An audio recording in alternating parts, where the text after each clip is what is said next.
أجعل الآلهة إلها واحدا إن هذا لشيء عجاب. وانطلق الملأ منهم أن امشوا واصبروا على آلهتكم إن هذا لشيء يراد ما سمعنا بهذا في الملة الآخرة إن هذا إلا اختلاق أأنزل عليه الذكر من بيننا بل هم في شك من ذكري بل لما يذوقوا عذاب أم عندهم خزائن رحمة ربك العزيز الوهاب أم لهم ملك السماوات والأرض وما بينهما فليرتقوا في الأسباب جند ما هنالك مهزوم من الأحزاب كذبت قبلهم قوم نوح وعاد وفرعون ذو الأوتاد وثمود وقوم لوط وأصحاب الأيكة أولئك الأحزاب إن كل إلا كذب الرسل فحق عقاب وما ينظر هؤلاء إلا صيحة واحدة ما لها من فواق وقالوا ربنا عجل لنا قطنا قبل يوم الحساب اصبر على ما يقولون واذكر عبدنا داود ذا الأيد إنه أواب إنا سخرنا الجبال معه يسبحن بالعشي والإشراق والطير محشورا كل له أواب وشددنا ملكه وآتيناه الحكمة وفصل الخطاب وهل أتاك نبأ الخصم إذ تسوروا المحراب إذ دخلوا على داود ففزع منهم قالوا لا تخف خصمان بغى بعضنا على بعض فاحكم بيننا بالحق ولا تشطط واهدنا إلى سواء الصراط إن هذا أخي له 99 نعجة ولي نعجة واحدة فقال اكفلنيها وعزني في الخطاب قال لقد ظلمك بسؤال نعجتك إلى نعاجه وإن كثيرا من الخلطاء ليبغي بعضهم على بعض إلا الذين آمنوا وعملوا الصالحات وقليل ما هم وظن داود أنما فتناه فاستغفر ربه وخر راكعا وأناب فغفرنا له ذلك وإن له عندنا لزلفى وحسن مآب يا داود إنا جعلناك خليفة في الأرض فاحكم بين الناس بالحق ولا تتبع الهوى فيضلك عن سبيل الله إن الذين يضلون عن سبيل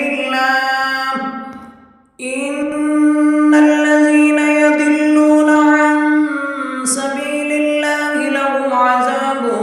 شديد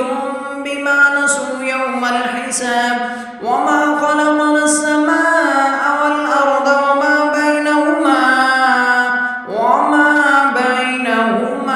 باطلا ذلك ظن الذين كفروا فويل لله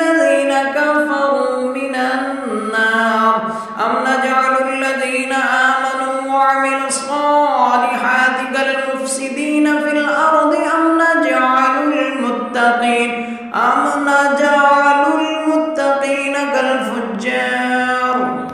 كتاب أنزلناه إليك مبارك ليدبروا آياته وليتذكر أولو الألباب ووهبنا لداود سليمان نعم العبد إنه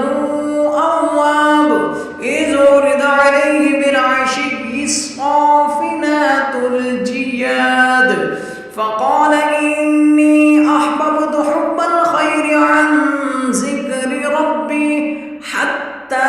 توارت بالحجاب ردوها علي فطفق مسحا بالسوق والأعناق ولقد فتنا سليمان وألقينا على كرسيه جسدا ثم أناب قال رب اغفر لي وهب لي ملكا لا ينبغي لأحد من بعدي إنك أنت الوهاب فسخرنا له الريح تجري بأمره رخاء حيث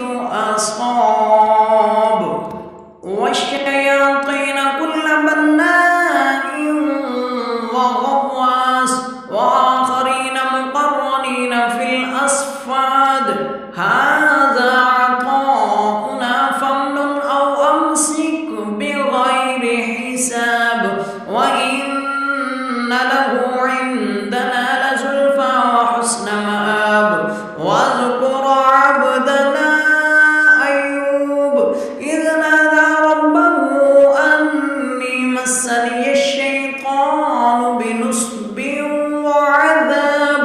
اركض برجلك هذا مغتسل بارد وشراب ووهبنا له أهله ومثلهم معهم رحمة منا وذكرى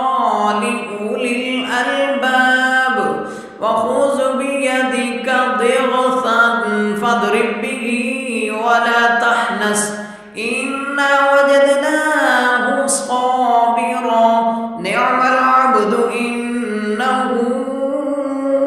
أواب واذكر عبادنا إبراهيم وإسحاق ويعقوب أولي الأيدي والأبصار إنا أخلصناهم بخالصة ذكر الدار وإنهم عندنا لمن المصطفين الأخيار واذكر إسماعيل واليسع وذا الكفل وكل من الأخيار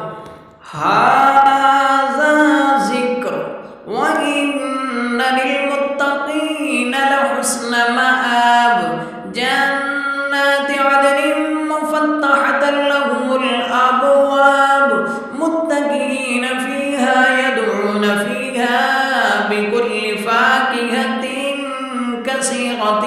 وشراب وعندهم قاصرات الطرف أطراب هذا ما توعدون ليوم الحساب إن هذا لرزقنا ما له من نفاد هذا وإن للطاغين لشر مآب جهنم يصلونها فبئس المهاد هذا فليذوقوه حميم وغساق وآخر من شكله أزواج هذا فوج مقتحم معكم لا مرحبا بهم إنهم صالوا النار قالوا بل أنتم لا مرحبا بكم أنتم قدمتموه لنا فبئس القرار قالوا ربنا من قدم لنا هذا فزده عذابا ضعفا في النار وقالوا ما لنا لا نرى رجالا كنا نعدهم من الأشرار اتخذناهم سخريا أم زاغت عنهم الأبصار إن ذلك لحق تخاصم أهل النار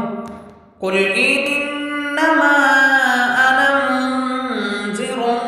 وما من إله إلا الله الواحد القهار رب السماوات والأرض وما بينهما العزيز الغفار قل هو نبأ عظيم أنتم عنه معرضون ما كان لي من علم بالملأ الأعلى إذ يختصمون إن يوحى إلي إلا أنما أنا نذير مبين إن يوحى إلي إلا أنما أنا نذير مبين إذ قال ربك للملائكة إني خالق بشرا من طين فإذا سويته ونفخت فيه من روحي فقعوا له ساجدين فإذا سويته ونفخت فيه من روحي فقعوا له ساجدين فسجد الملائكة كلهم أجمعون إلا إبليس استكبر وكان من الكافرين قال يا إبليس ما منعك أن